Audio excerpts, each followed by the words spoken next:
الحمد لله وكفى وسلام على عباده الذين اصطفى أما بعد أعوذ بالله من الشيطان الرجيم بسم الله الرحمن الرحيم لن تنالوا البر حتى تنفقوا مما تحبون وما تنفقوا من شيء فإن الله به عليم سبحان ربك رب العزة عما يصفون وسلام على المرسلين والحمد لله رب العالمين اللهم صل على سيدنا محمد وعلى آل سيدنا محمد وبارك وسلم اللهم صل على سيدنا محمد وعلى آل سيدنا محمد وبارك وسلم اللهم صل على سيدنا محمد وعلى آل سيدنا محمد وبارك وسلم۔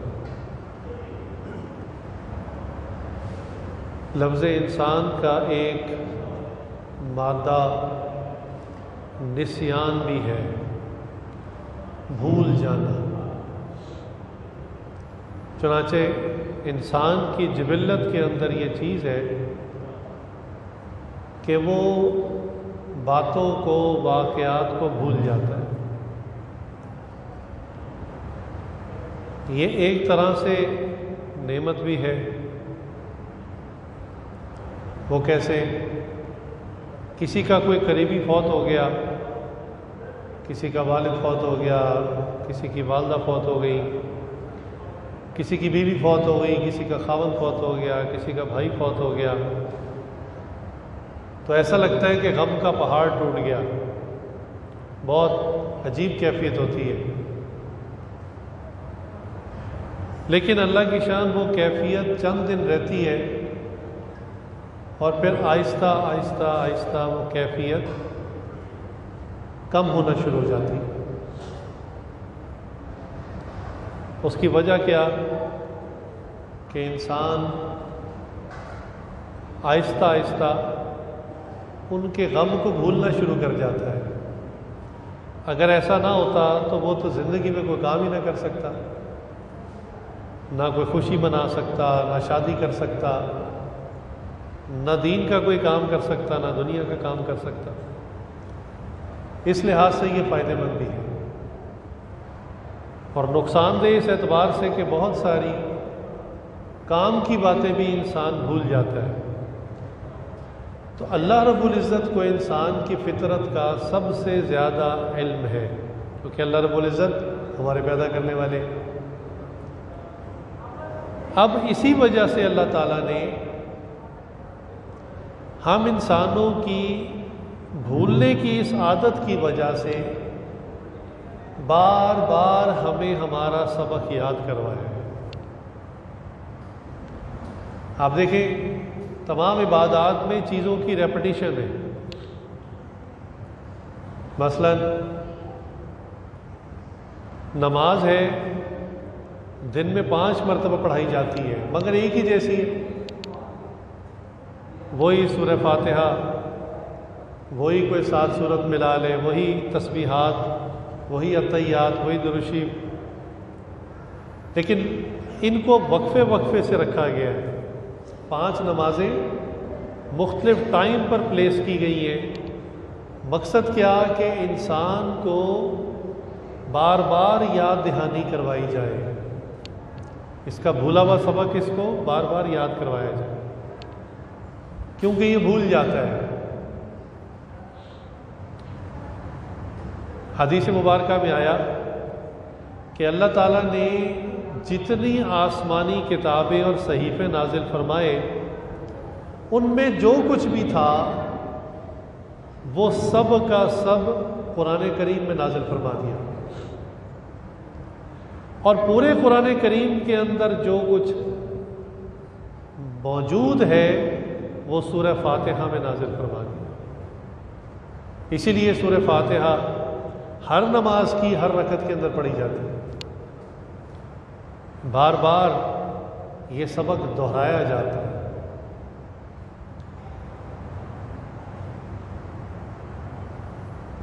حتیٰ کہ اللہ تعالیٰ نے جب ہمیں پیدا فرمایا، ہم آسمانوں میں تھے، تو اللہ تعالیٰ نے تمام روحوں کے سامنے یہ بات پوچھی، الست بربکم، کہ میں تمہارا رب نہیں ہوں؟ تو تمام روحوں نے، ہم سب نے یہ جواب دیا تھا، قالوا بلا، اے اللہ ہمارے رب ہے۔ لیکن کیا ہم میں سے آج کسی کو اللہ سے کیا ہوا یہ وعدہ یاد ہے؟ نہیں یاد۔ تاہم حضرت علی تعالیٰ کے بارے میں ایک روایت آتی ہے کہ وہ فرماتے ہیں کہ مجھے وہ وقت بھی یاد ہے، وہ وعدہ یاد ہے جو میں نے اللہ رب العزت سے کیا تھا، کہ اللہ نے پوچھا تھا کہ کیا میں تمہارا رب نہیں؟ تو کہا تھا یا اللہ آپ میرے رب ہیں۔ تاہم باقی انسانوں کو یہ وعدہ یاد دلانے کے لیے اللہ تعالیٰ نے ہر قوم کے اندر اپنے نبیوں کو بھیجا، رسولوں کو بھیجا، اپنی کتابوں کو بھیجا، اور عبادات کا جو سلسلہ ہے اس کو ریپیٹڈلی بھیجا۔ مثلا رمضان مبارک کے روزے ہر سال لوٹ کر آتے ہیں، حج ہر سال لوٹ کر ہماری زندگی میں آتا ہے، اور اسی طرح ان عبادات کے ساتھ جو خوشیوں کے موقع ہیں، عید الفطر ہے، عید الاضحیٰ ہے، یہ بھی بار بار ہماری زندگی میں آتی ہے۔ لیکن جیسا میں نے عرض کیا، انسان بھولنے کا عادی ہے، چیزوں کو بھول جاتا ہے۔ تو ہوتا کیا ہے کہ عبادات کی اصل انسان بھول جاتا ہے، اور اپنے مطلب کی چیزیں اس کو یاد رہ جاتی ہیں۔ بچوں بیٹھ جائیں، آپ ادھر ادھر نہیں پھریں، بیٹھ جائیں آرام سے۔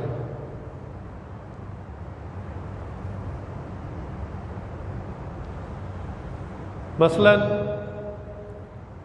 عید الفطر کے اندر انسان کو روزے تو یاد نہیں رہتے، تقویٰ تو یاد نہیں رہتا، تراویح تو یاد نہیں رہتی، عید کی سیویاں یاد رہتی، عبادات اور مجاہدات یہ تو بھول جاتا ہے، لیکن جو اپنے مطلب کی اور نفس کے متعلق چیزیں ہیں وہ یاد رہ جاتی ہیں۔ اسی طرح عید الاضحیٰ کے موقع پر قربانی اور قربانی کا فلسفہ یہ تو یاد نہیں رہتا، گوشت، ٹکا بوٹی، باربیکیو یہ یاد رہ جاتے ہیں۔ لہٰذا آج مسلمانوں کے گھروں میں چھوٹے بچے پوچھتے ہیں کہ وہ باربیکیو والی عید کب آ رہی ہے، یعنی گوشت کھایا جاتا ہے جس عید پر، وہ کب آ رہی ہے؟ یہ یاد ہی نہیں ہوتا کہ اس کے پیچھے اصل فلسفہ کیا ہے۔ تو اللہ تعالیٰ نے انسان کی اس فطرت کی وجہ سے کہ یہ بھول جاتا ہے، اللہ تعالیٰ اس کو بار بار یاد کرواتے ہیں، ریمائنڈر دیتے ہیں کہ تمہیں یاد رہے، بھولنا نہیں ہے۔ چنانچہ قرآن کریم نصیحتوں سے بھرا ہوا ہے۔ آپ کے سامنے قرآن کریم کی ایک آیت تلاوت کی کہ اللہ تعالیٰ فرماتے ہیں لن تنالوا البر حتى تنفقوا مما تحبون، کہ تم نیکی کے اس خاص درجے تک نہیں پہنچ سکو گے جب تک کہ تم وہ چیز اللہ کے لیے خرچ نہ کرو جو تمہیں محبوب ہو، وہ چیز جو تمہیں اچھی لگتی ہے، وہ چیز جو تم اپنے لیے پسند کرتے ہو، جب تک وہ خرچ نہیں کرو گے، جب تک وہ قربان نہیں کرو گے، تم نیکی اور تقویٰ کے خاص درجے کو نہیں پہنچ سکتے۔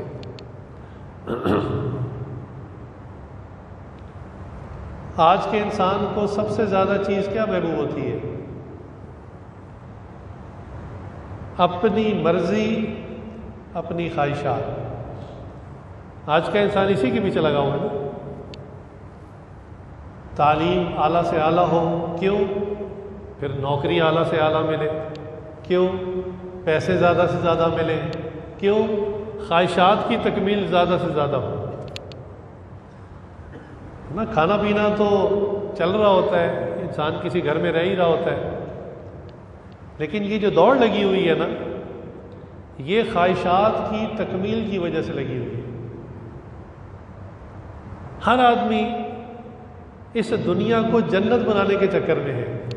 میرا گھر سب سے اعلیٰ ہو، میری بیوی سب سے خوبصورت ہو، میرے بچے سب سے زیادہ لائق ہوں، میری گاڑی سب سے منفرد ہو۔ چنانچہ انسان اس دنیا کو جنت بنانے کے چکر میں لگا ہوا ہے، اور یہ جنت بن نہیں سکتی۔ اس کی ڈیٹ آف ایکسپائری تو اللہ تعالیٰ نے بنانے سے پہلے بتا دی تھی کہ ہم نے دنیا کو تباہ کر دینا ہے۔ ترقی یافتہ ممالک کے اندر جب بھی کوئی بلڈنگ بنائی جاتی ہے تو وہ جو آرکیٹیکٹ ہوتا ہے، اس کو بنانے والا انجینئر جو ہوتا ہے، وہ اس کی ڈیٹ آف ایکسپائری اناؤنس کر دیتا ہے کہ یہ بلڈنگ اتنے سالوں تک استعمال کی جا سکتی ہے، اس کے بعد یہ استعمال کے قابل نہیں رہے گی، خطرہ ہے۔ لہٰذا وہاں پر ایک ادارہ ہوتا ہے جو ڈیمولیشن کرتے ہیں، ڈیمولش کرتے ہیں۔ لہٰذا جب اس بلڈنگ کی ایکسپائری کا ٹائم آتا ہے، وہ اس سے کچھ وقت پہلے اس بلڈنگ کو ڈائنامائٹ لگا کے دھماکوں سے اڑا دیتے ہیں، ختم کر دیتے ہیں کہ اس کا ٹائم پورا ہو گیا، ایکسپائر ہو گئی ہے۔ اللہ رب العزت نے بھی اس دنیا کو بنانے سے پہلے اس کو تباہ کرنے کا اعلان فرما دیا۔ چنانچہ حضرت اسرافیل علیہ السلام اللہ کے امر کا انتظار فرما رہے ہیں، کہتے ہیں نا اشارے کے منتظر ہیں۔ جیسے ہی اشارہ ہوگا وہ اللہ کے حکم سے ایک بگل ہے، اس میں پھونک ماریں گے، زور سے ایک آواز پیدا ہوگی اور یہ دنیا اور کائنات سب کچھ تباہ ہو جائے گا۔ تو جب ایک چیز نے تباہی ہو جانا ہے، ختم ہی ہو جانا ہے، تو کوئی شخص کتنی ہی اکٹھی کیوں نہ کر لے، بالآخر اس نے ختم ہو جانا ہے۔ تو انسان کو چاہیے کہ اس دنیا کی زندگی میں جو چیز اس کو اپنے لیے اچھی لگتی ہے، محبوب لگتی ہے، وہ اللہ کے لیے اس کو قربان کرے۔ چنانچہ ویسے تو قرآن کریم بہت سارے انبیاء کے واقعات سے بھرا ہوا ہے، تاہم قربانی کی جو سنت ہے، اس کے ساتھ جو خاص جس نبی کا واقعہ جڑا ہوا ہے وہ ہے حضرت ابراہیم علیہ السلام۔ اور ابراہیم علیہ السلام کی یہ واحد قربانی نہیں تھی۔ آپ اندازہ کیجئے کہ اللہ کے لیے انہوں نے کیا کچھ اپنا قربان نہیں کیا، بلکہ اگر میں یوں کہوں کہ پیچھے کیا چھوڑا جس کو قربان کیا جائے، کون سی وہ چیز تھی جو باقی چھوڑی، سب کچھ قربان کر دیا۔ وہ کیسے؟ جس گھر میں پیدا ہوئے اس گھر میں ہی بتوں کی فیکٹری تھی، بت بنتے تھے، فیملی بزنس تھا، پتھروں کو لایا جاتا، لکڑی کو لایا جاتا، لوہے تانبے پیتل کو لایا جاتا، اس کو شیپ دی جاتی، کوئی بت بنا دیا جاتا، پھر اس کو مارکیٹ میں سیل کرتے، اسی پر ارننگ تھی۔ اب ابراہیم علیہ السلام کو اللہ نے جب شعور دیا، سمجھ دی، نبوت دی، تو انہوں نے کہا کہ یہ بت جو چند دن پہلے ابھی پتھر کا ایک ٹکڑا تھے، لکڑی کا ایک پیس تھے، اب اس کو اگر کوئی شکل دے دی اور ہم نے خود دی، یعنی مراد یہ تھی کہ ہمارے گھر میں جو بنانے والے انہوں نے دی، تو اب یہ خدا کیسے ہو گیا؟ یہ کیسے میری قسمت اچھی کر سکتا ہے؟ یہ کیسے مجھے نقصان دے سکتا ہے؟ یہ کیسے مجھے رزق دے سکتا ہے؟ یہ کیسے مجھے بیماری دے سکتا ہے، یہ کیسے مجھے صحت دے سکتا ہے، یہ بات ان کے دل میں پیدا ہوئی۔ بات تو بڑی سادہ سی ہے کہ واقعتاً لکڑی کا پیس جو کسی درخت کا حصہ تھا، اس کو کسی نے لیا اور کاٹ کر تراش کر کوئی شکل بنا دی۔ تو ہم میں سے جتنے لوگ یہاں بیٹھے ہیں سب کہیں گے بھئی یہ خدا تو نہیں ہو سکتا، ابھی تو چند دن پہلے یہ لکڑی اور درخت کا حصہ تھا، اس کو اگر کوئی شکل دے دی گئی اس سے یہ خدا کیسے بن گیا؟ لیکن ہم مسلمانوں میں بھی سے بعض ایسے ہوتے ہیں جو لکڑی کے بت کو نہیں پوجتے، لوہے کے بت کو نہیں پوجتے، کاغذ کے بت کو پوجتے ہیں۔ کاغذ کے بت سے اتنی محبت ہوتی ہے کہ جیب میں بٹوے کے اندر سنبھال کے رکھتے ہیں۔ عام کاغذ ہے، کہتے ہیں کچھ نہیں کر سکتا، لیکن یہ والا کاغذ جس پہ تصویر بنی ہوئی ہے خاص، یہ کاغذ یہی تو سارے کام کرے گا۔ تو اگر عقیدہ یہ ہو گیا تو یہ بھی بت پرستی ہے، یہ بھی حرام ہے، یہ بھی اللہ کے ساتھ شرک ہے کہ اگر کام بنے گا تو اسی سے بنے گا۔ دفتری لوگ تو اکثر یہ زبان استعمال کرتے ہیں، کہتے بھی کہیں فائل پھنس جائے نا تو پھر یہ والا کاغذ لگاؤ، پھر فائل کو ویل لگ جاتے ہیں، پھر وہ چلنی شروع ہو جاتی ہے، پھر ایک افسر کے پاس پہنچتی ہے، وہاں بھی تھوڑے سے کاغذ لگاؤ، پھر دوسرے افسر کے پاس پہنچتی ہے، وہاں کاغذ لگاؤ، پھر تیسرے کے پاس پہنچتی ہے، پھر کام ہوتے ہیں۔ ایسے نہیں ہو جاتے ہیں۔ تو بعض لوگ تو ایسی بات کرتے ہیں، کہتے ہیں پیسے سے دنیا کی ہر چیز خریدی جا سکتی ہے۔ تو یہ کیا ہے؟ یہ شرک کا عقیدہ ہے۔ تو خیر ابراہیم علیہ السلام کے گھر میں بھی بتوں کی فیکٹری تھی، تو آپ علیہ السلام نے سوچا کہ بھلا یہ بھی کسی کو نفع نقصان دے سکتے ہیں، تو اپنے والد کو سمجھانا شروع کیا۔ اب حالانکہ پتہ تھا کہ والد بڑے ہیں، گھر کے سربراہ ہیں، میری بات کو سن کر خوش نہیں ہوں گے، لیکن انہوں نے کہا کہ میں نے اللہ کے لیے ان کو دعوت دینی ہے، بات کرنی ہے۔ حالانکہ ان کو پتہ تھا کہ اگر میں نے یہ بات کی والد صاحب ناراض ہوں گے، اور اس کا رزلٹ کیا ہوگا، کانسیکوینسز کیا ہوں گے، کہ وہ گھر جو مجھے بڑا محبوب ہے، ہر شخص کو اپنا گھر محبوب ہوتا ہے، کوئی جھونپڑے میں بھی رہتا ہو نا اس کو اپنا جھونپڑا بھی محبوب ہوتا ہے۔ ان کو پتہ تھا کہ یہ محبوب ترین گھر مجھ سے چھین لیا جائے گا۔ لن تنالوا البر حتی تنفقوا مما تحبون، عمل کیا اس پہ۔ انہوں نے کہا گھر مجھے بڑا محبوب ہے، لیکن پھر بھی میں اللہ کے لیے بات کروں گا۔ لہٰذا والد کو دعوت دینی شروع کی، سمجھانا شروع کیا کہ ابا جان یہ جو لکڑی پتھر آپ لا کر اس کو ایک شیپ دے دیتے ہیں تو اس سے خدا نہیں بن جاتا، یہ پہلے بھی بے جان تھا بعد میں بھی بے جان رہتا ہے، اس سے کچھ نہیں ہوتا۔ تو والد صاحب تو بہت سخت ناراض ہوئے، اتنے ناراض ہوئے انہوں نے کہا کہ تو خاموش ہو جا، ہمارا تو جدی پشتی کاروبار ہے، یہ تو ہمارا بزنس بند کروائے گا۔ اگر لوگوں کو یہ بات پتہ چل گئی کہ میرا اپنا ہی خون ایسی بات کہہ رہا ہے تو لوگ تو ہم سے یہ چیزیں خریدنا بند کر دیں گے، لہذا چپ ہو جا۔ لیکن وہ دعوت دیتے رہے اور وہی ہوا جو ہونا تھا، جس کا نتیجہ تھا کہ محبوب ترین چیز قربان ہونی تھی اور وہ ہو گئی۔ تو والد صاحب نے کہہ دیا کہ اگر تو نے باز نہیں آنا اور یہی مطالبہ بار بار کرنا ہے اور یہی بات کرنی ہے تو میرے گھر کو چھوڑ دے اور نکل جا۔ اللہ، لہٰذا اپنا آبائی گھر جہاں انسان پیدا ہوا ہو، جہاں انسان کے ایک ایموشنل اٹیچمنٹ ہوتی ہے، بندہ وہاں پہ اٹیچڈ ہوتا ہے۔ انسان 5 اسٹار ہوٹلوں میں کئی دن بھی رہ کے آ جائے تو سکون اس کو اپنے ہی چھوٹے سے گھر میں آتا ہے۔ بہرحال گھر کو خیر بات کہنا پڑا، نکل پڑے، قربان کر دیا گھر اللہ کے نام پر۔ لیکن باہر نکل کر بھی اپنی دعوت کا کام نہیں چھوڑا۔ دین کا کام کرنے والوں کو یہ بات اچھی طرح ذہن نشین کر لینی چاہیے کہ ہم عموماً تب تک دین کا کام کرتے ہیں، تب تک دعوت دیتے ہیں جب تک سب کچھ اچھا اچھا چل رہا ہوتا ہے، میٹھا میٹھا چل رہا ہوتا ہے۔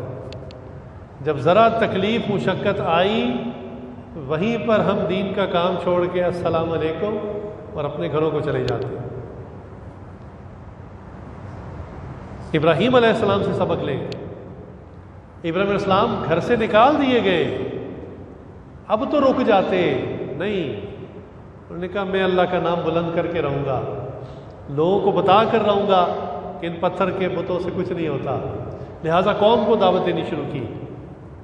اب پتہ تھا کہ اگر قوم بھی میری بات کو نہ مانی، ناراض ہوئی، تو پھر یہ مجھے اس بستی سے بھی نکال دیں گے۔ ابھی تو گھر سے نکلا ہوں نا، اب اس بستی سے بھی نکلنا پڑے گا۔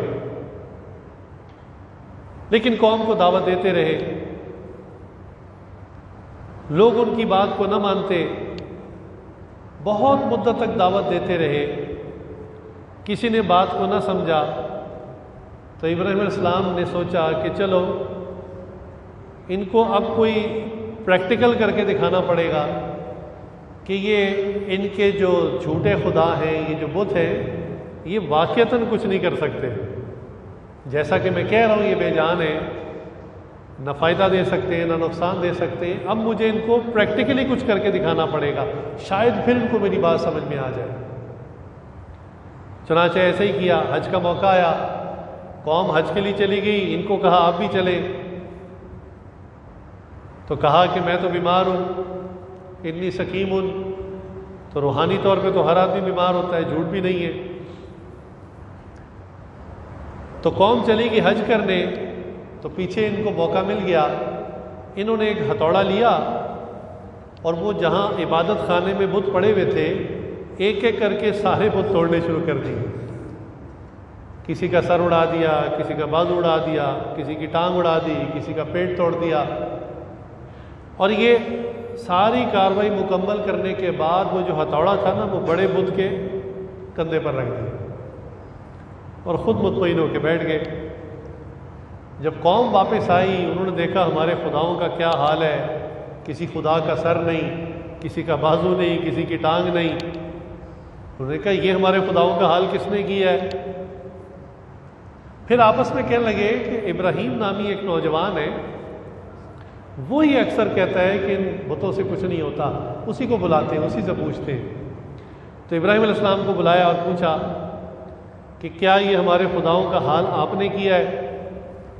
تو ابراہیم علیہ السلام آئے اور انہوں نے کہا کہ بھئی آلہ واردات ہتھوڑا تو وہ دیکھو بڑے کے ہاتھ میں، تم اس بڑے سے پوچھو نا، یہ بتائے، ہتھوڑا تو اس کے پاس ہے، یہ کیوں نہیں بولتا، یہ بتائے کہ یہ کارروائی کس نے کی ہے۔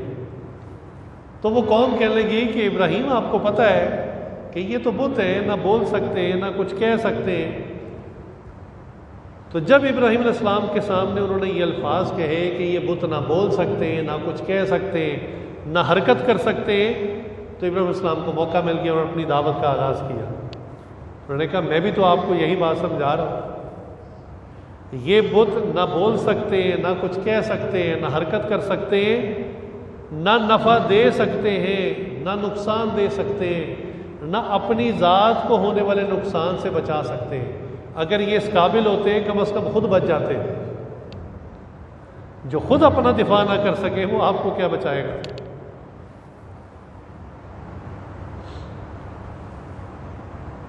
تو اب قوم لاجواب ہو گئی، ان کے پاس کوئی جواب نہیں تھا۔ اب تو پریکٹیکلی دیکھ لیا نا، لیکن بعض لوگ ہوتے ہیں نا، وہ ضد میں آ جاتے ہیں کہ بس بات تو آپ کی درست ہے لیکن میں نہ مانوں۔ تو قوم کی یہ کیفی تھی، انہوں نے کہا بھئی یہ کیس بڑا کیس ہے، ہمارے سے سنبھالا نہیں جائے گا، اس کو بادشاہ کے حوالے کر دیتے ہیں۔ لہٰذا ابراہیم علیہ السلام کو گرفتار کیا اور بادشاہ کے حوالے کر دیا۔ اب ابراہیم علیہ السلام مستقل قربانی دے رہے ہیں، ان کو پتہ ہے میں پہلے سے بڑی مصیبت میں گرفتار ہو رہا ہوں، پہلے تو گھر گیا، اب قوم مخالف ہو گئی، اب بادشاہ جو انتہائی ظالم بادشاہ تھا اب اس کے حوالے انہوں نے کر دیا، لیکن لن تنالوا البر حتی تنفقوا مما تحبون، اس پر عمل کرتے چلے گئے۔ مجھے جو بھی چیز محبوب ہے، اپنا گھر محبوب ہے، اپنے والد محبوب ہے، اپنا شہر محبوب ہے، اپنی قوم محبوب ہے، میں سب قربان کر دوں۔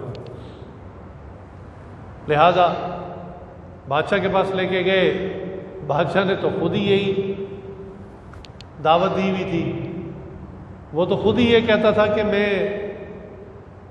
سب سے اعلیٰ رب ہوں، یہ جتنے بت ہیں ان بتوں سے بھی اعلیٰ رب میں ہوں۔ اب جب اس نے سنا کہ یہ نوجوان دعویٰ کر رہا ہے کہ جتنے بت ہیں ان میں سے کوئی رب نہیں، رب آسمانوں میں ہے، تو بادشاہ نے ابراہیم علیہ السلام کو دربار میں بلایا اور بلا کر کہا کہ بھئی تم کس رب کی دعوت دے رہے ہو؟ تو ابراہیم علیہ السلام نے دعوت دی، تعارف کروایا اللہ تعالیٰ کا، کہا اچھا یہ بتاؤ کہ تمہارے رب میں کیا کیا طاقت ہے، تمہارا رب کیا کر سکتا ہے؟ تو کہا کہ میرا رب وہ ہے جو زندگی دیتا ہے اور موت دیتا ہے۔ جب یہ بات کہی تو بادشاہ کچھ دیر سوچ میں پڑ گیا، اس نے کہا یہ تو بہت آسان ہے، یہ تو میں بھی کر سکتا ہوں اور میں کرتا رہتا ہوں۔ لہٰذا اس نے قید خانے میں سے وہ قیدی بلایا جس کو سزائے موت اناؤنس ہو گئی تھی، اگلے دن اس کو سزائے موت تھی، اس کو بلایا اور بلا کے کہا کہ بھئی تمہیں سزائے موت ہو رہی ہے کل؟ انہوں نے کہا جی ہاں۔ انہوں نے کہا جا تو آزاد ہے، چھوڑ دیا اس نے۔ اور دربار کے اندر ایک بے گناہ آدمی، بے قصور آدمی کھڑا تھا، جلاد سے کہا اس کی گردن اڑا دو۔ اب جلاد نے تلوار گھمائی اور بے قصور آدمی کو مار دیا، کہا کہ دیکھو اس کو موت ہونے والی تھی، اس کو میں نے زندگی بخش دی، اور جو زندہ تھا اس کو میں نے موت کے گھاٹ پہنچا دیا۔ ابراہیم علیہ السلام کہنے لگے کہ اس بیچارے کو زندگی موت کا فلسفہ ہی سمجھ میں نہیں آ رہا، تو بجائے اس کے ساتھ میں بحث کے اندر مبتلا ہوں، اس کو میں دوسری ایسی دلیل دوں کہ یہ بالکل لاجواب ہو جائے۔ تو ابراہیم علیہ السلام نے یہی کہا کہ اچھا میرا رب وہ ہے جو روزانہ مشرق سے سورج کو نکالتا ہے، مغرب میں غروب کرتا ہے، اگر تم بھی خدائی کا دعویٰ کرتے ہو تو صرف ایک مرتبہ ہی صحیح مغرب سے سورج کو نکال کے دکھا دو۔ اب یہ وہ دلیل تھی جس پہ بادشاہ ٹوٹلی ناک آؤٹ ہو گیا۔ اب تو امپاسبل تھا اس کے لیے کہ اس پہ وہ حامی بھرتا یا ایسا کر کے دکھاتا، لہٰذا یہ بھی لاجواب ہو گیا قوم کی طرح۔ تو کہنے لگا غصے میں آ کے کہ اس کو گرفتار کر لو، جیل میں ڈال دو، اور اس کو ہم ایسی سزا دیں گے، یعنی قتل تو کریں گے لیکن اس طریقے سے قتل کریں گے کہ رہتی دنیا تک لوگ اس کی سزا کو سوچ کر سن کر ڈریں گے کہ اتنی عبرتناک سزا۔ چنانچہ اس نے اعلان کر دیا، ایک بہت بڑا گڑھا تھا، کہا کہ اس کے اندر ایندھن جمع کرو، لکڑیاں ڈالو۔ لہٰذا ایک مدت تک اس کے اندر لکڑیاں جمع کی گئیں، بہت زیادہ ایندھن اکٹھا ہو گیا، اور کہا کہ میں ان کو آگ کے اندر پھینکوں گا۔ اور پھر وہ دن آیا، اس نے آگ جلوائی، آگ اتنی اونچی کہ پرندہ اوپر سے نہ گزر سکے، اتنے اونچے شعلے، اور ابراہیم علیہ السلام کو اس کے اندر پھینکا گیا۔ جب ابراہیم علیہ السلام کو اس کے اندر پھینکا گیا تو ابھی وہ ہوا میں تھے، ابھی آگ میں گرے بھی نہیں تھے۔ اللہ تعالیٰ نے اپنی قدرت کو ظاہر کیا۔ قربانی کہاں سے شروع ہوئی؟ اپنے گھر سے، اور اللہ کی مدد اب آ رہی ہے۔ اللہ تعالیٰ بندے کا امتحان لیتے ہیں، لیکن جب امتحان اپنی انتہا کو پہنچ جائے تو پھر اللہ تعالیٰ بندے پر رحم فرما دیتے ہیں۔ اب اللہ کے لیے کوئی مشکل نہیں تھی، بارش برساتے آگ ختم ہو جاتی، ہوا بھیجتے آگ کو اڑا کر کہیں اور لے جاتا، اور یہ سب اللہ کے لیے ممکن تھا، کوئی مشکل نہیں تھا۔ ویسے ہی آگ کو حکم دیتے بجھ جا، وہ بجھ جاتی۔ یہ سب کام بہت آسان تھے، لیکن اس سے اللہ تعالیٰ کی سنت اور اللہ تعالیٰ کی خاص مدد ظاہر نہیں ہونی تھی، اور اللہ تعالیٰ چاہتے تھے کہ میں اپنی قدرت کو ظاہر کروں کہ آگ آگ ہو، جلانے والی ہو، ہر چیز کو جلا دے، میرے خلیل کو نہ جلائے۔ چنانچہ ایسا ہی ہوا، یا نار کونی بردا و سلام علی ابراہیم، آگ کو براہ راست حکم دیا کہ آگ تو ٹھنڈی ہو جا، کس کے لیے؟ میرے ابراہیم کے لیے۔ ویسے وہ آگ ہی تھی، حتیٰ کہ جو جھاڑیاں تھیں، جو چیزیں تھیں وہ جل رہی تھیں۔ ابراہیم علیہ السلام آگ میں گرے تو ہاتھوں پہ جو رسیاں بندھی تھیں وہ بھی جل گئی، لیکن ان کے جسم کا ایک بال بھی نہ جلا۔ اللہ کا حکم تھا اس آگ کو۔ روایات کے اندر تو یہاں تک آتا ہے کہ اللہ تعالیٰ نے جس جگہ پر وہ گرے تو وہاں پر ایک چھوٹا سا باغیچہ، پانی کا چشمہ بھی جاری کر دیا، کچھ کھانے کے لیے پھل بھی عطا کر دیے۔ پھر 7 راتیں اور ایک روایت میں 40 راتیں اس کے اندر گزاری، اور پھر وہاں سے باہر تشریف لائے۔ یہ سارا معجزہ لوگوں نے آنکھوں سے دیکھا، اس کے باوجود ان میں سے کوئی بھی شخص ایمان نہ لایا، سوائے ایک نوجوان کے جو ابراہیم علیہ السلام کے ہی رشتہ دار تھے، لوط علیہ السلام۔ ابھی وہ نبی نہیں تھے، نبوت نہیں ملی تھی، صرف انہوں نے دیکھا اور انہوں نے کہا کہ میں آپ کے رب کا کلمہ پڑھنا چاہتا ہوں، میں ایمان لاتا ہوں۔ یہاں پر ایک نقطہ سمجھنے کا یہ ہے کہ جن لوگوں کو کشف و کرامات دیکھنے کا شوق ہوتا ہے نا اللہ والوں کے پاس جاتے ہیں تو پہلے جو وہاں لوگ ہوتے ہیں مریدین ان سے پوچھتے ہیں حضرت کی کوئی کرامت بتاؤ، کوئی کشف، کوئی خاص واقعہ، کبھی ہوا میں اڑے ہو،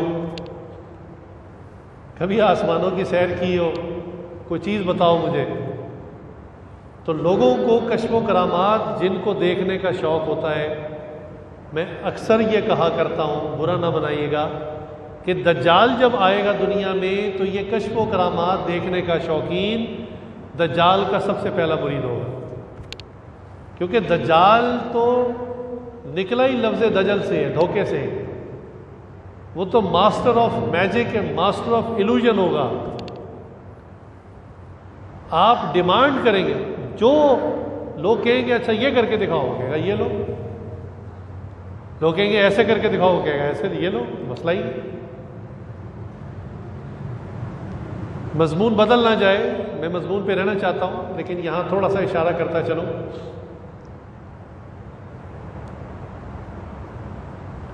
کہ پہلے جو ہے وہ جو پرانی ٹیکنالوجی تھی اس میں پروجیکٹر آتا تھا جس پہ دیوار پہ لائٹس کو مارا جاتا تھا تو اس پہ ویڈیو یا کوئی پکچر نمودار ہو جاتی تھی۔ یہ 2D پروجیکٹر تھا، پھر 3D کے اوپر کام شروع ہوا،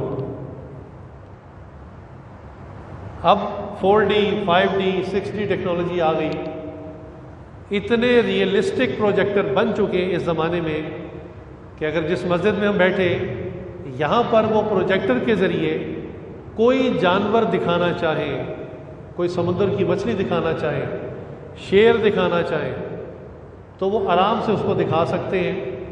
آپ کو پروجیکٹر نظر نہیں آ رہے ہوں گے، صرف وہ جانور نظر آ رہا ہو، اور وہ اتنا ریئلسٹک ہوگا، بالکل اصلی ہوگا، جیسے میں اور آپ ایک دوسرے کو دیکھ رہے ہیں اس طرح نظر آ رہا ہوگا۔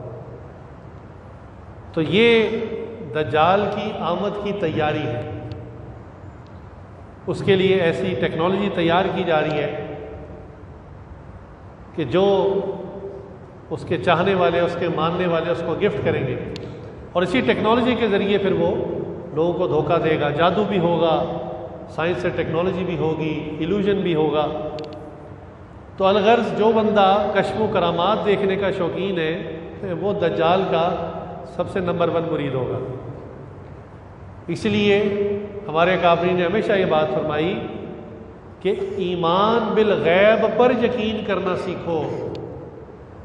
یہ یقین کرو میری آنکھ غلط دیکھ سکتی ہے، میرا کان غلط سن سکتا ہے، لیکن میرا ایمان غلط نہیں ہو سکتا۔ جو رسول اللہ صلی اللہ علیہ وسلم نے بتا دیا، میں نے سن لیا، میں نے اس کو مان لیا، اب آنکھوں سے مجھے اس کے برخلاف بھی نظر آئے گا، میں کہوں گا آنکھیں غلط دیکھ رہی ہیں۔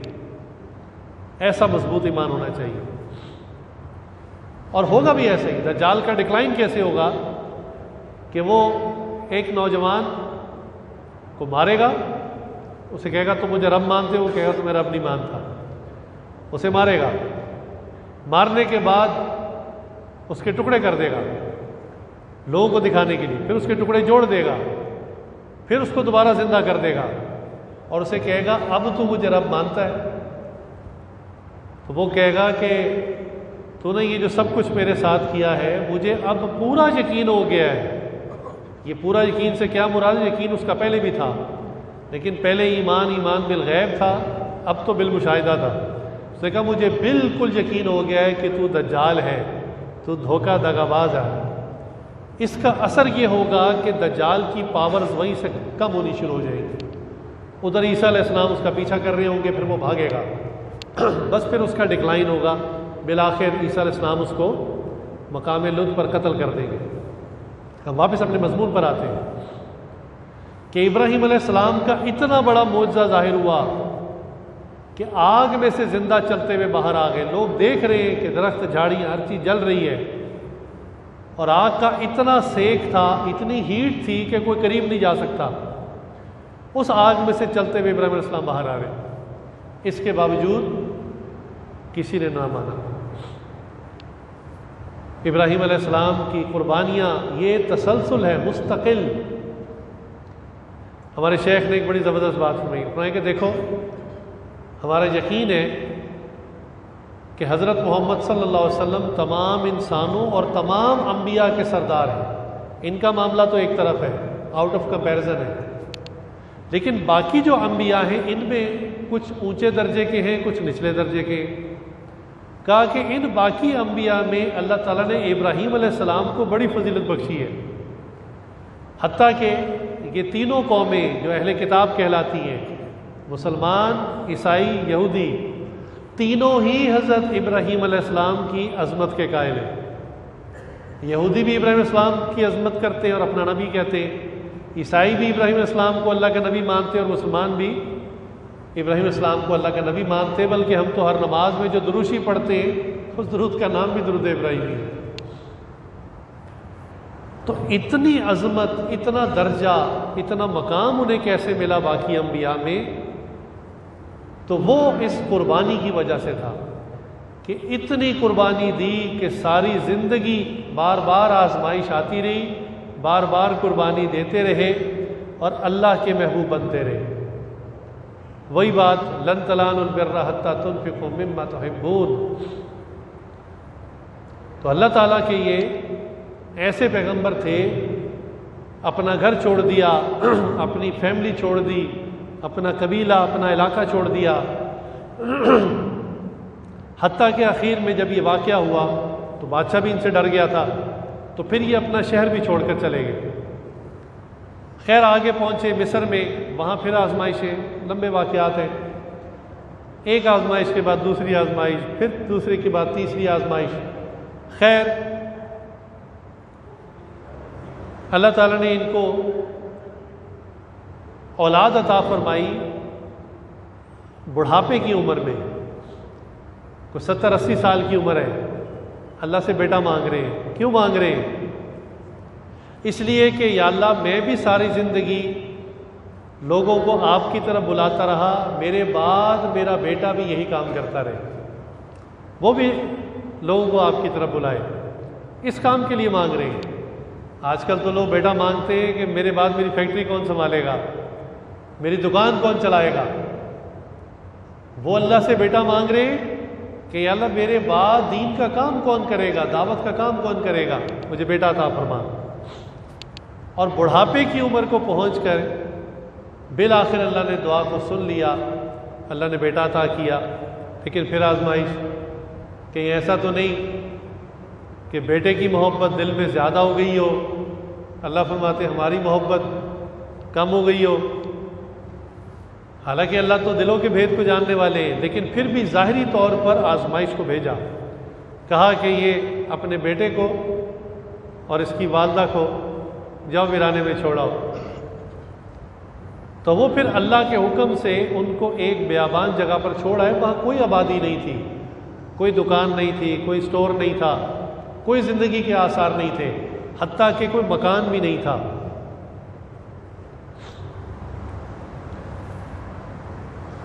وہ کسی شخص نے جو بیوی کے ہاتھوں تنگ تھا، پھر اس نے یہ کہہ دیا کہ جانور کا ذبح کرنا ہی سنت ابراہیمی نہیں ہے، بیوی کو ویرانے میں چھوڑ کے آنا بھی سنت ابراہیمی ہے۔ تنگ ہوگا بیوی سے، اس نے کہا سنت پر بھی عمل کرے، تو بھائی کوئی بندہ اگر اس پر عمل کرے گا شدید گناہگار ہوگا۔ وہ تو اللہ کے نبی تھے، ان کو اللہ تعالیٰ نے وحی کے ذریعے رہنمائی فرمائی تھی کہ آپ ایسا کریں۔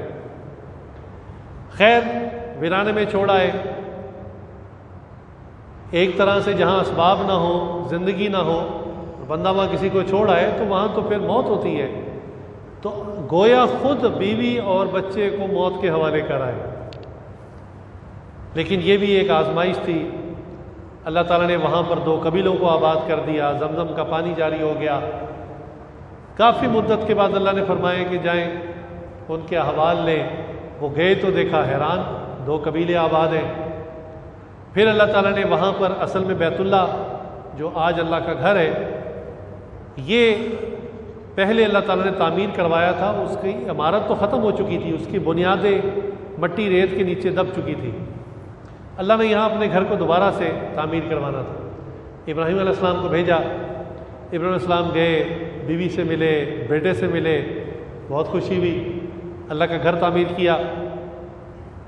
اور اللہ تعالیٰ نے کچھ دن وہ رہے تو پھر بیٹے کے ساتھ ایک انسیت، ایک محبت دوبارہ سے۔ اب بیٹا بولنے والا، چھوٹا بچہ بولنے کی عمر میں ہے تو ویسے ہی زیادہ عزیز ہوتا ہے۔ پھر آزمائش آ گئی اور خواب دیکھا کہ میں اپنے بیٹے کی گردن پہ چھری چلا رہا ہوں۔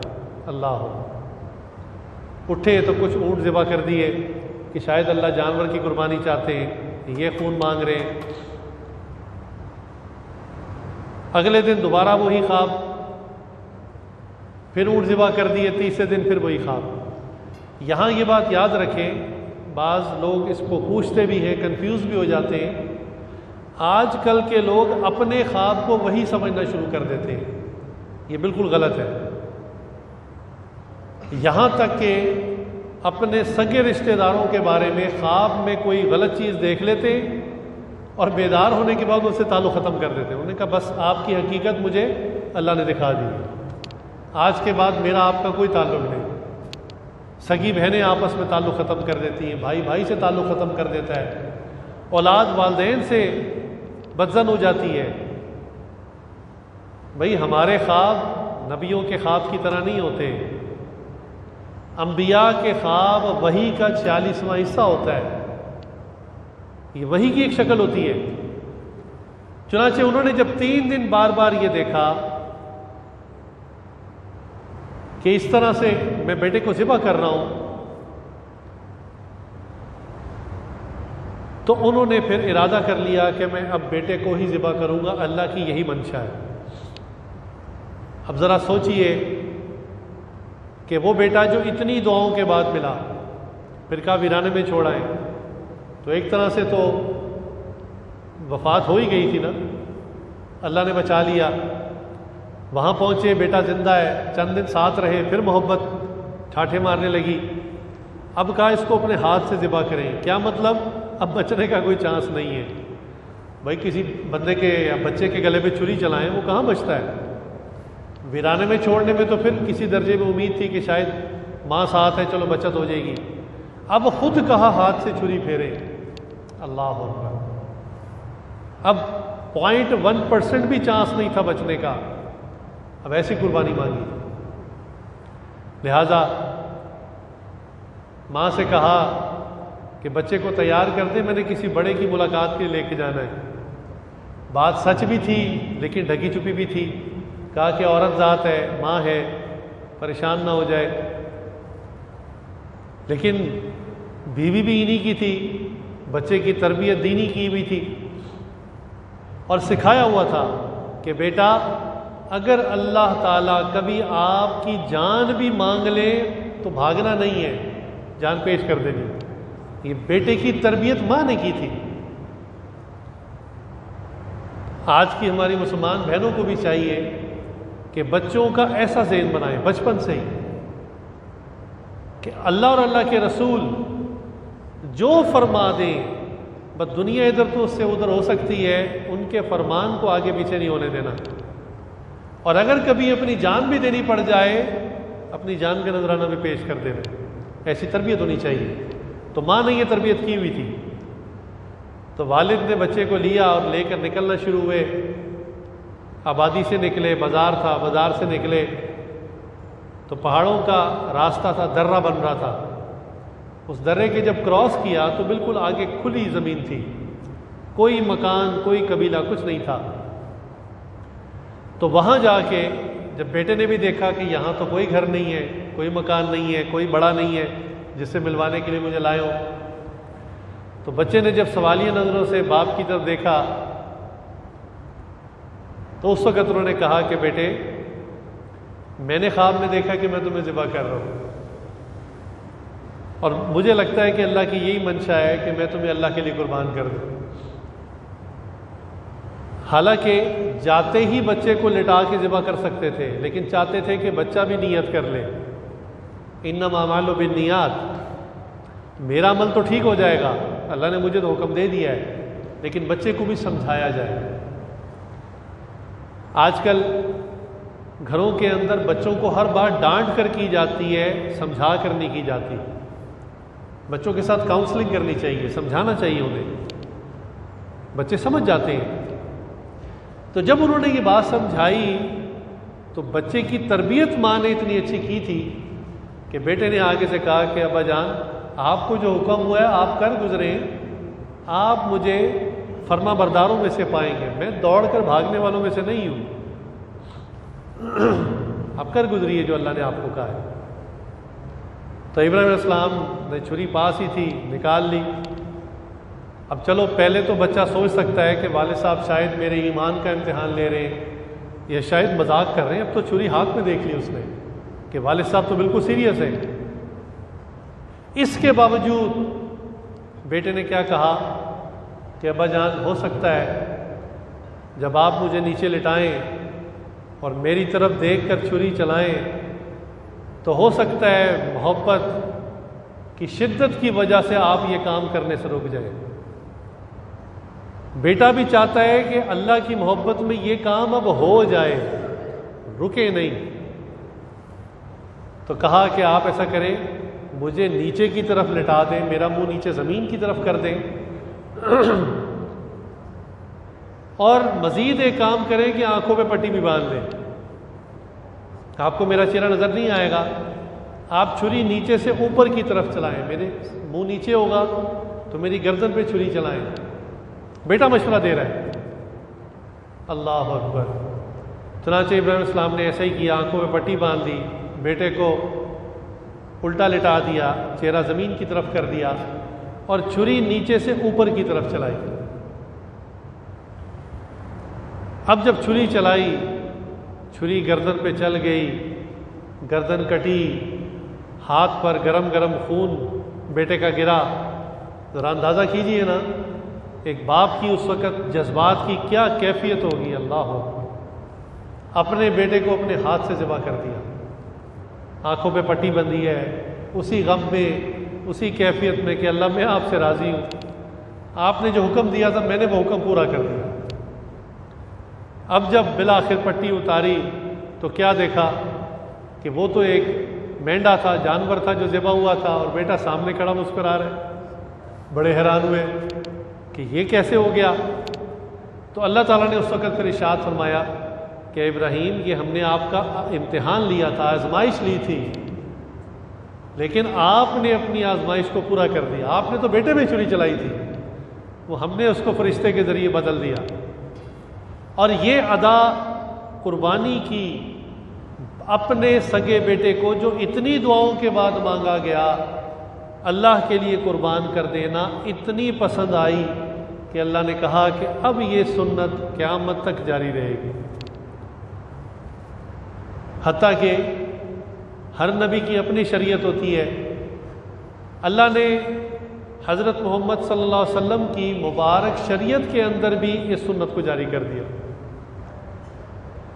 تو مضمون میں نے شروع یہاں سے کیا تھا کہ آج کے مسلمان کو عید الاضحیٰ پر صرف گوشت کھانا یاد ہے، ٹکے بوٹیاں کھانا یاد ہیں کہ یہ باربیکیو والی عید ہے، اس کو اس کے پیچھے قربانیوں کا جو سفر ہے اور جو قربانیوں کا فلسفہ ہے اس کی خبر نہیں۔ اور اللہ تعالیٰ کیا فرما رہے ہیں، لن تنالوا البر حتی تنفقوا مما تحبون، کہ تم نیکی کے اس درجے اس مقام کو نہیں پہنچ سکتے جب تک تم وہ چیز قربان نہ کرو جو تمہیں سب سے زیادہ محبوب ہے۔ ابراہیم علیہ السلام تو اپنے امتحان میں 100% کیا 200% کامیاب ہو گئے۔ اب مسئلہ تو میرا اور آپ کا ہے۔ عقل پرست لوگ، لاجک پر چلنے والے لوگ اکثر کہتے ہیں کہ بھئی یہ اچھی قربانی ہے، تھوڑے سے پیسے خرچ کیے، مارکیٹ سے جانور خرید کے لائے، ذبح کر دیا، جان بھی کسی کی گئی، حاجی بھی آپ بن گئے، جنت بھی آپ کی پکی ہو گئی، وہ بے زبان جانور مار چھوڑا اور گوشت بھی اس کا کھا رہے، واہ بھائی واہ، اچھی عبادت ہے۔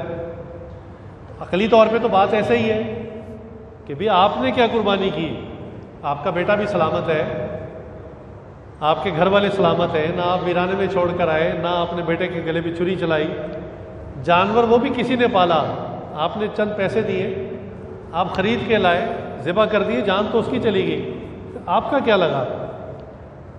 اور آپ کہتے ثواب مجھے مل رہا ہے، وہ بیچارہ بے غریب بے زبان جانور مارا گیا۔ تو اگر قربانی کا فلسفہ ذہن میں نہ ہو، قربانی کا جذبہ ذہن میں نہ ہو، تو واقعتاً یہ ایسا ہی ہے کہ جان کسی کی گئی، گوشت کسی نے کھا لیا اور ثواب کسی اور کو چلا گیا۔ اس کا فلسفہ یہ ہے، اس کے پیچھے کانسیپٹ یہ ہے جو اللہ چاہتے ہیں کہ انسان جانور کے گلے پر چھری چلا رہا ہو مگر تصور یہ کر رہا ہو کہ اس کی جگہ میرا بیٹا لیٹا ہوا ہے، اللہ نے حکم دے دیا اپنے بیٹے کو ذبح کر دو، کچھ لمحے کے لیے اپنے بیٹے کا نام ذہن میں لے کر آئیں کہ میرا فلاں بیٹا، اپنا نام لے اپنے بچے کا، وہ لیٹا ہوا ہے اور میں اس کے گلے میں چھری چلا رہا ہوں، کیوں؟ اللہ کا حکم ہے۔ اللہ تب دل سے شکر نکلے گا کہ یا اللہ تیرا شکر ہے تو نے بیٹا ذبح کرنے کا حکم نہیں دے دیا، جانور کا حکم دے دیا۔ اب اس جانور کو خریدنا بہت آسان ہے، لوگ کہتے ہیں بڑی مہنگائی ہو گئی، جانور بڑا مہنگا ہو گیا، اگر اب بیٹا ذبح کرنے کو پڑ جاتا پھر لوگ کہتے ہیں ہم سے ساری جائیداد لے لو، مفتی صاحب کوئی شک نکال دو کہ مجھے بیٹا ذبح نہ کرنا پڑے، میں 100 جانور ذبح کر دوں گا، میرا بیٹا بچا لو۔ کیا ایسا ہوتا نہیں ہے؟ ایک صاحب کو میں جانتا ہوں، جنگ کے رہنے والے، ان کے بیٹے سے غلطی سے پستول چلا اور ایک نوجوان کو گولی لگی، وہ مر گیا، پولیس نے اس کو پکڑ لیا، جیل بھیج دیا، اور اب وہ جو مقتول تھا، وہ جو لڑکا قتل ہوا تھا، اس کے گھر والے کہتے تھے ہم نے معاف نہیں کرنا، ہم نے اب اس کو بھی پھانسی لگوانی ہے۔ اب اس کا والد بہت مشہور ڈاکٹر ہے، لاکھوں روپے آفر کر دی کہ خدا کے واسطے یہ لاکھوں روپے لے لو، میرے بیٹے کو بچا لو، میرے بیٹے کو پھانسی نہ چڑھنے دو۔ انہوں نے کہا نہیں، ہم نے تو اس کو پھانسی لگانا۔ اللہ، جب بیٹے کے اوپر اس طرح بات آ جائے تو باپ تو کہتا ہے میں اپنا گھر بار گاڑی کوٹھی سب بیچتا ہوں، میرا بیٹا قربان نہ ہو جائے۔ تو اگر یہ حکم اللہ کی طرف سے آ جاتا تو بتائیے ہم کیا کرتے؟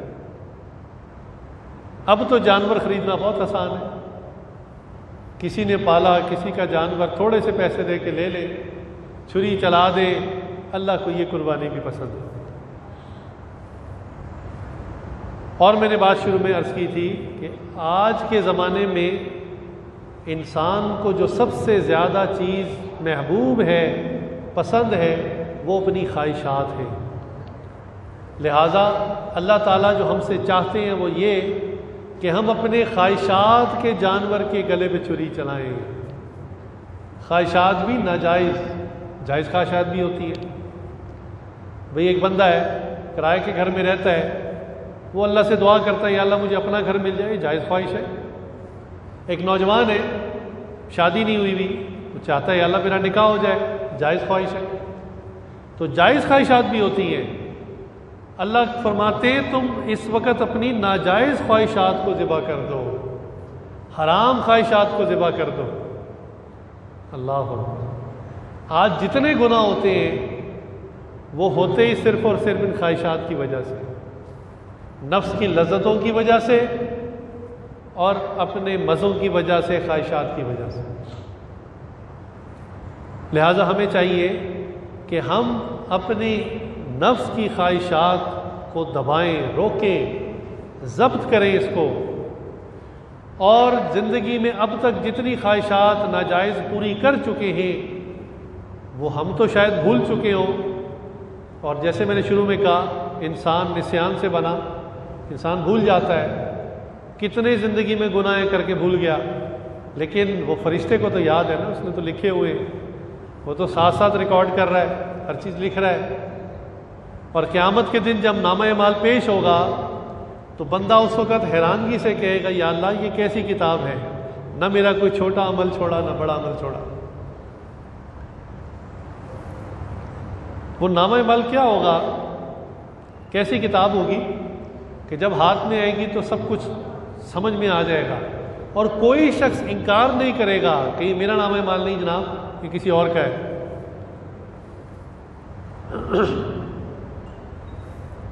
میں سمجھانے کے لیے یہ بات کہتا ہوں، یقیناً یہ بات حدیث میں تو نہیں آئی، لیکن میں سمجھانے کے لیے کہتا ہوں کہ آج کل آپ نے دیکھا ہوگا بچوں کے بھی ہاتھ میں ٹیبلٹ ہوتی ہے، اسکرین ہوتی ہے، اور اسکرین کے اوپر وہ چیزیں دیکھ رہے ہوتے ہیں، وہ بالکل ان کو واضح ہوتی ہے۔ لہذا میری اپنی زندگی کا ایک واقعہ ہے کہ یہ عاجز ایک ایسے ادارے میں کام کرتا تھا جہاں سیکیورٹی کیمراز وغیرہ کی فروخت ہوتی تھی۔ تو ایک صاحب آئے اور انہوں نے کہا کہ مجھے کوئی چھوٹا سا کیمرہ دے جو ریکارڈنگ بھی کرتا ہو۔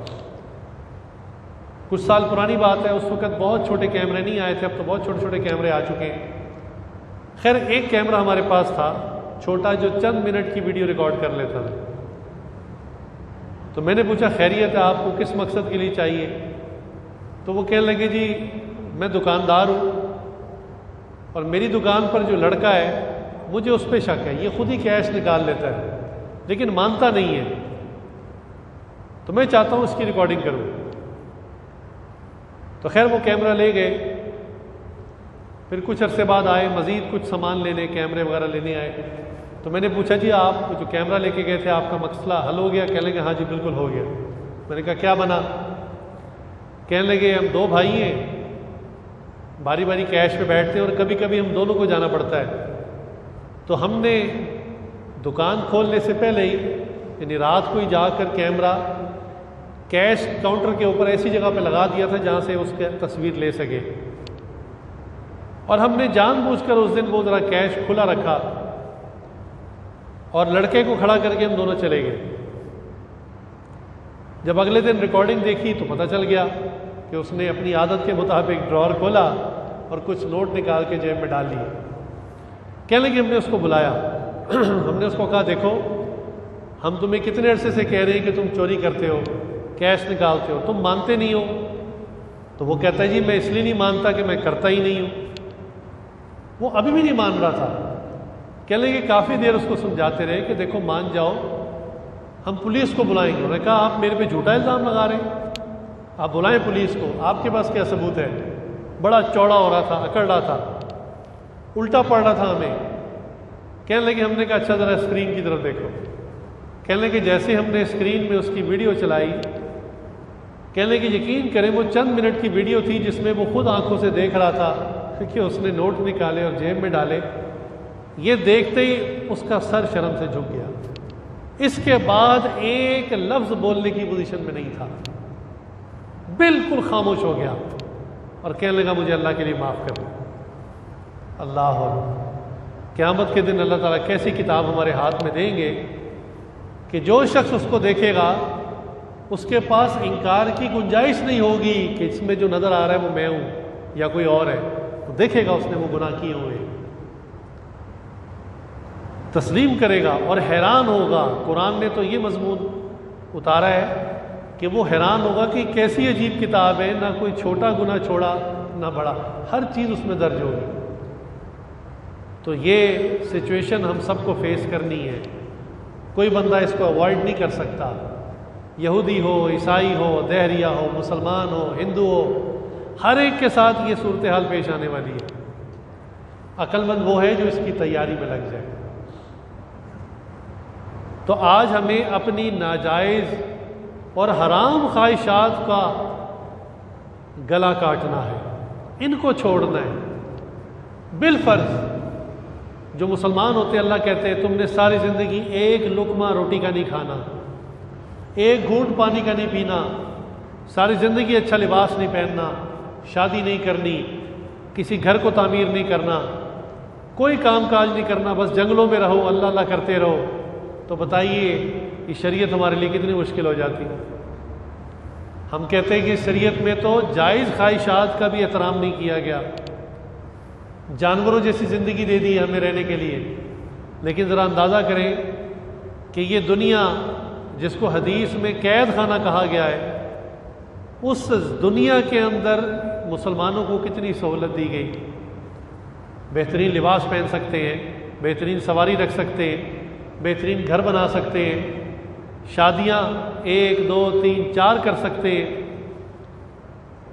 اولاد کی نعمت سے فائدہ اٹھا سکتے ہیں، کاروبار کر سکتے ہیں، جس طرح کا دنیا کا مشروب چاہیں پی سکتے ہیں سوائے ایک مشروب کے، اور جس طرح کا گوشت کھائیں، مذبوحہ جانور جتنے ان کا گوشت کھائیں، انجوائے کریں سوائے حرام جانوروں کے۔ تو منع تو کم چیزوں سے کیا گیا ہے، زیادہ تو حلال چیزیں دی گئی ہیں۔ بھئی ایک شراب سے منع کیا گیا ہے نا، باقی سارے مشروبات تو حلال ہیں۔ آپ کسی بھی بڑے اسٹور میں چلے جائیں، آپ دیکھنا شروع کریں ایک طرف سے کاؤنٹر، وہ اخیر تک بہترین ڈرنکس پڑے ہوئے ہیں، جوسز پڑے ہوئے، مشروبات پڑے ہوئے، سب حلال ہیں۔ صرف ایک نجس ناپاک بدبودار چیز ہے جس سے منع کر دیا گیا۔ تو جائز خواہشات بھی اتنی ہیں کہ جن کو انسان اس دنیا میں زندگی میں انجوائے کر سکتا ہے، صرف اور صرف ناجائز اور حرام خواہشات سے اللہ نے منع کیا، ان کو چھوڑنا ہے، اسی سے توبہ کرنی ہے، اسی سے اللہ سے معافی مانگنی ہے۔ اس پر بھی اللہ تعالیٰ اپنے بندے سے خوش ہو جاتے ہیں، دنیا بھی اس کی جنت بنا دیتے ہیں، آخرت بھی جنت بنا دیتے ہیں۔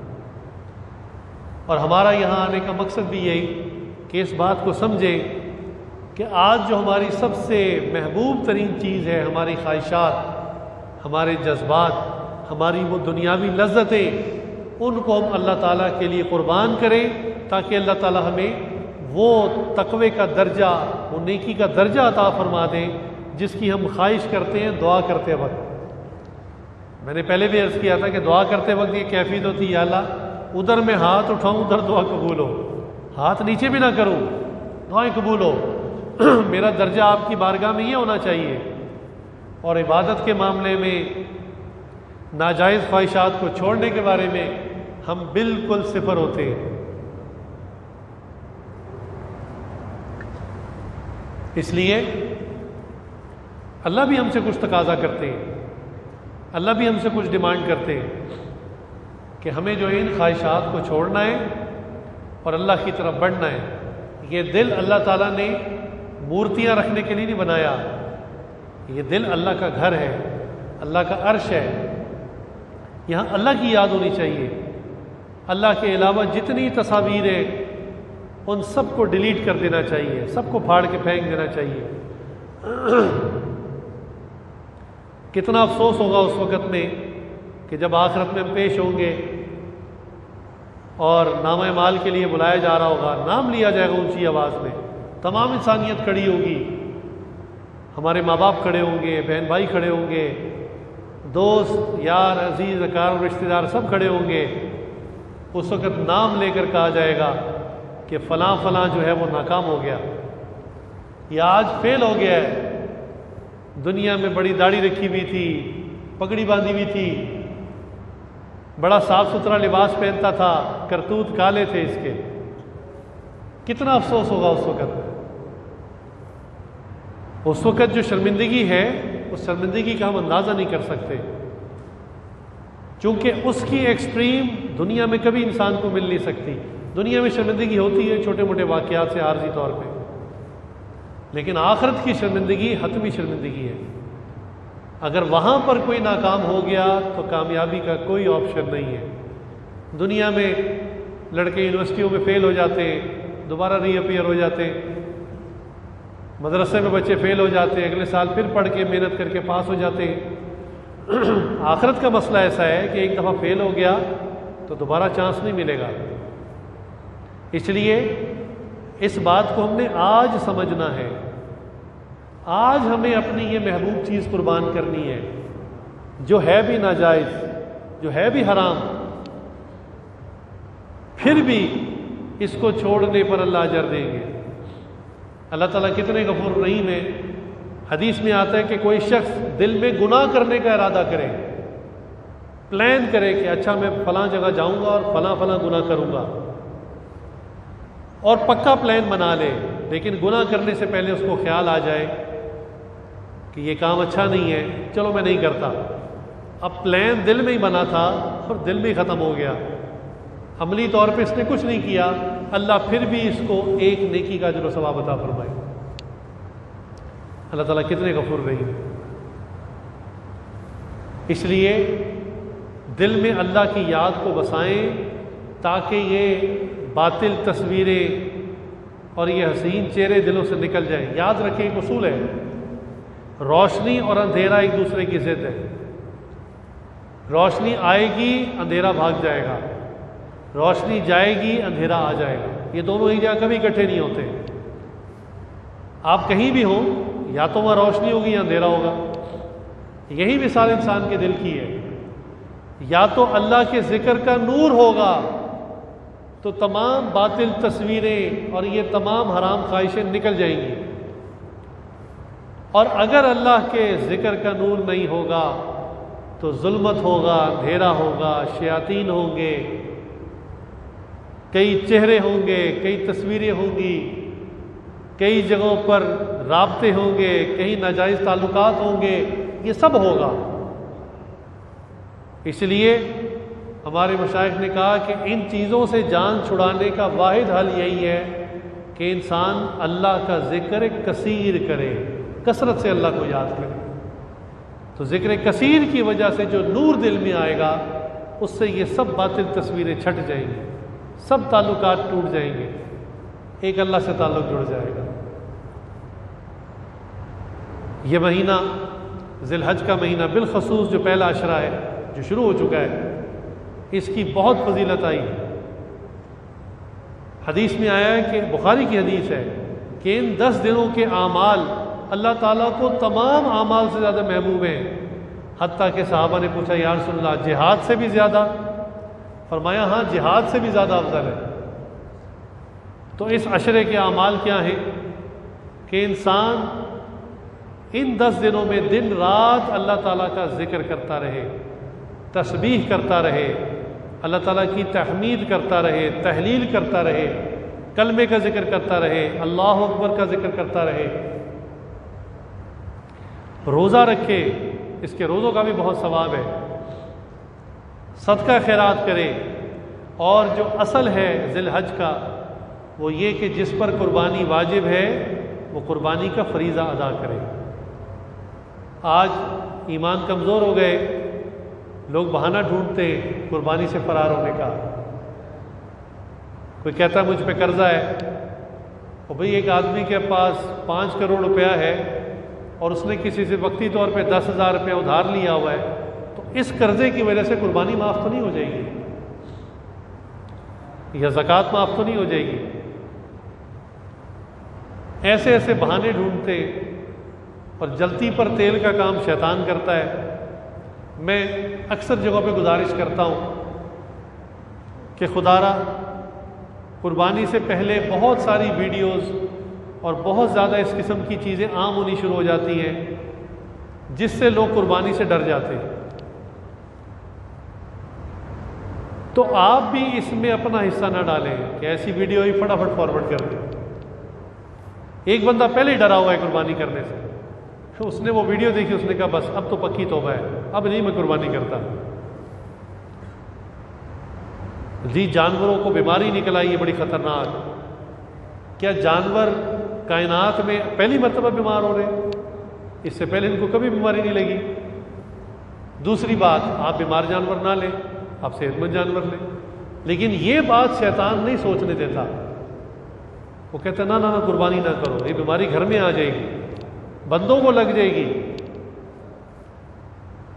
اور آج کل بالخصوص نوجوان اس کو شریعت کا سب سے بڑا حکم سمجھ کے ایسے ویڈیو اور میسیجز پوری دنیا کو بھیج رہے ہوتے ہیں، اور جلتی پر تیل پھینک رہے ہوتے ہیں اور لوگ رک جائے قربانی سے۔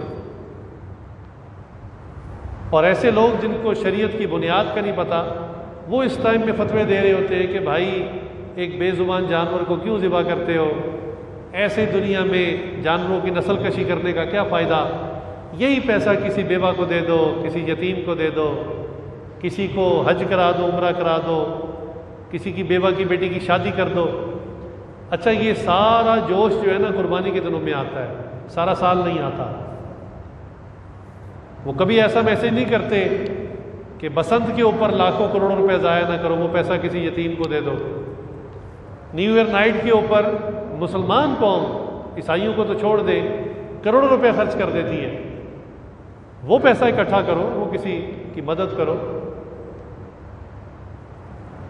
آج کسی نے ایک ویڈیو بھیجی کہ ایک چھوٹا سا بچہ ہے، وہ بھیڑ بکریوں کے ریوڑ کے اندر ہے، تو وہ ایک دمبے نے بچے کو ٹکر ماری بار بار، اب کوئی قریب کو تھا نہیں، واللہ عالم وہ بچہ بچا یا فوت ہو گیا۔ لیکن نیچے میسج تھا کہ آج کل قربانی کے دن ہے، بچوں کو جانوروں کے قریب نہ جانے دیں۔ سبحان اللہ، کہاں سے بات اٹھائی کہاں جوڑی۔ اب دنیا میں حادثات تو ہمیشہ ہوتے رہتے ہیں، گاڑیوں کے کتنے ایکسیڈنٹ ہوتے ہیں، اس کا مطلب آج کے بعد سے کوئی گاڑی میں نہ بیٹھے۔ بسوں کے کتنے حادثات ہوتے ہیں، ریل کے کتنے حادثات ہوتے ہیں، ہوائی جہاز کے کتنے حادثات ہوتے ہیں، اس کا مطلب آج کے بعد سے نہ بس میں بیٹھے، نہ ریل میں بیٹھے، نہ جہاز میں بیٹھے، نہیں بس قربانی سے دور رہے۔ تو سمجھنا چاہیے کہ شیطان بھی اپنا کام کر رہا ہے، اور آج کل اس طرح کے میسیجز کے ذریعے وہ اپنی کیمپین چلا رہا ہوتا ہے۔ تو بہرحال یہ اللہ کا حکم ہے، اور جس کے اوپر قربانی فرض ہے اس کو ادا کرنا چاہیے۔ یہ ظاہری قربانی ہے، اور باطنی فلسفہ وہی کہ اپنی خواہشات کے جانور پر، نفس کے جانور پر چھری پھیرے، اللہ تعالیٰ کی تابعداری اور فرمانبرداری کے اندر آئیں۔ بس آخری بات، ہم کبھی قربانی کا جانور خرید کے لاتے ہیں تو ہم اس میں کیا چیز دیکھتے ہیں؟ ایک اس کی ظاہری صحت، دوسرا دیکھتے ہیں کہ وہ اصیل جانور ہے کہ نہیں، گھر کا پلا ہوا ہے کہ نہیں، جنگلی جانور تو نہیں ہے کہ ہر بندے کو ٹکر مارے، کسی کو قریب نہ آنے دے۔ ہم بھی ایسا جانور پسند کرتے ہیں جو فرما بردار ہو۔ تو جس کو ہم گھر میں لا رہے ہیں عارضی طور پہ، ہم اس کے بارے میں یہ تصور کرتے ہیں اور یہ چاہت ہوتی ہے کہ فرما برداری کرے، تو ہم بھی کسی کے غلام ہیں۔ اللہ تعالیٰ بھی یہ چاہتے ہیں کہ میرا بندہ فرما برداری کرے۔ ادھر اللہ کا حکم آیا، ادھر ہی سے سر مارنا شروع کر دیا، ادھر ہی نہیں کہنا شروع کر دیا، ادھر ہی شریعت کو توڑ دیا۔ اللہ تعالیٰ کو بھی ایسا بندہ پسند نہیں ہے، اللہ تعالیٰ کو بھی فرما بردار بندے پسند ہیں۔ اللہ تعالیٰ سے دعا ہے جو کہا سنا اللہ تعالیٰ ہمیں اس پہ عمل کی توفیق عطا فرمائے۔ وآخر دعوانا الحمدللہ رب العالمین۔ دعا سے پہلے ذکر کر لیجیے۔